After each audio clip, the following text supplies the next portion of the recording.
You brought the bill, you implement it.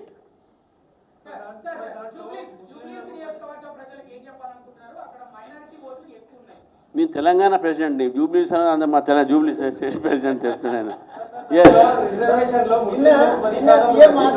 తెలంగాణలో నేను వచ్చిన నుంచి దాదాపు ఏం హామీలు నెరవేర్చలేదు. దాదాపు రుణమాఫీ చేస్తాం, అంతా అయిపోయింది. 61,000 ఉద్యోగాలు మేము భర్తీ చేసాము. ఏ ఒక్క ఉద్యోగం తప్ప అయినా నేను మోడీ చర్చకు రమ్మాను, దండం పెట్టి నేను అక్కడే రాజీనామా చేస్తాను అన్నాడు. చేయమని చెప్పాలి, దానికి ముందు చేయమని చెప్పి చర్చ. నేను చెప్తున్నాను, నేను పోవాల్సిన అవసరం లేదు. మా అక్కడ మా ఉన్న స్టేజ్ మీద చాలామంది వాళ్ళు ఆయన చూసుకుంటారు. కానీ ఇప్పుడు నేనేమంటున్నా అంటే 60,000 ఉద్యోగాలు ఉన్నారు అంటున్నారు కదా. మీరు ఒక్కసారి లైబ్రరీలో పోయి కూర్చోండి. మీరు లేకుంటే ఉస్మానియా విశ్వవిద్యాలయంలో, కాకతీయ యూనివర్సిటీ విశ్వవిద్యాలయం మీరు పోయి చూడండి. మీరు అక్కడ పరిస్థితి ఏంది, విద్యార్థుల పరిస్థితి ఏంది, ఎంతమంది మీరు పోయి అడగండి ఎంతమందికి ఉద్యోగాలు వచ్చింది. ఇక్కడ ఉన్న వాళ్ళందరూ కూడా ఏదో కుటుంబానికి 60,000 ఉద్యోగాలు రావాలి కదా.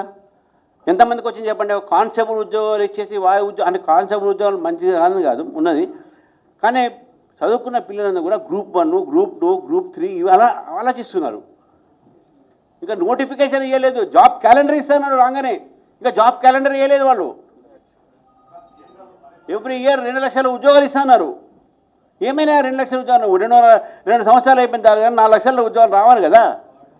తెలంగాణ వచ్చిన తర్వాత, బీఆర్ఎస్ వచ్చిన తర్వాత, బీఆర్ఎస్ ప్రభుత్వం బయటకు పోయిన తర్వాత ఆ రోజు ఉన్నటువంటి ఖాళీలు ఈ రాష్ట్రంలో 135,000.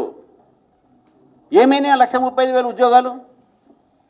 నేను ఈ ప్రభుత్వాన్ని అడుగుతున్నాను, మీరు 2 లక్షల ఉద్యోగాలు ప్రతి సంవత్సరం ఇస్తా అన్నారు కదా. ఎక్కడ పోయినాయి 2 లక్షల ఉద్యోగాలు?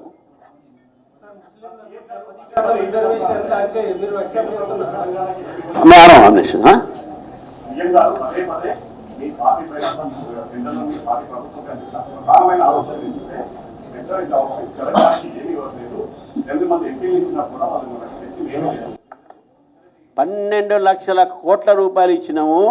ఆ 12 లక్షల కోట్లతో పాటు జాతీయ రహదారులు ఇచ్చినాము, వందే భారత్లు ఇచ్చినాము, మన వరంగల్లో కోచ్ ఫ్యాక్టరీ ఇచ్చినాము, రామగుండంలో ఫర్టిలైజర్ ప్లాంట్ ఇచ్చినాం, ఎయిమ్స్ ఇచ్చినాం, ములుగు సెంట్రల్ యూనివర్సిటీ ఇచ్చినాం. రమ్మని చెప్పండి చర్చకు, దీని మీద చర్చకు రమ్మని చెప్పండి. నేను అదే అంటున్నాను, ఆల్ ఇండియా చీటింగ్ కమిటీ ఇది, చీటింగ్ కాంగ్రెస్ ఇది. అందుకని అబద్ధాలు ఆడుతున్నారు. ఇదే మాటలు మాట్లాడి ప్రజలు ఇంకా టీఆర్ఎస్ విశ్వాసం చేయట్లేదు. వాళ్ళకి ఏంటంటే నాచిన ఆవే ఆంగన్ తేడా. వాళ్ళు చేయలేకపోతే మా మీద దోసేస్తున్నారు. మీకు ఇచ్చిన పని మీరు చేయండి.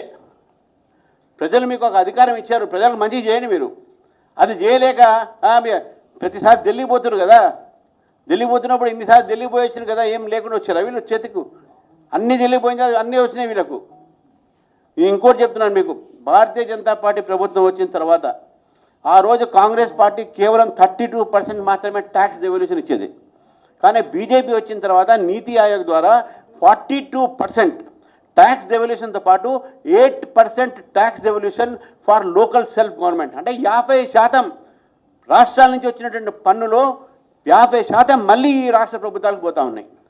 వీళ్ళకు లోకల్ బాడీ ఎలక్షన్స్, లోకల్ బాడీస్కి ఇచ్చినటువంటి నిధులు ఏం చేస్తున్నారండి? ఈ ప్రభుత్వం ఏం చేస్తుంది, గత ప్రభుత్వం ఏం చేసింది?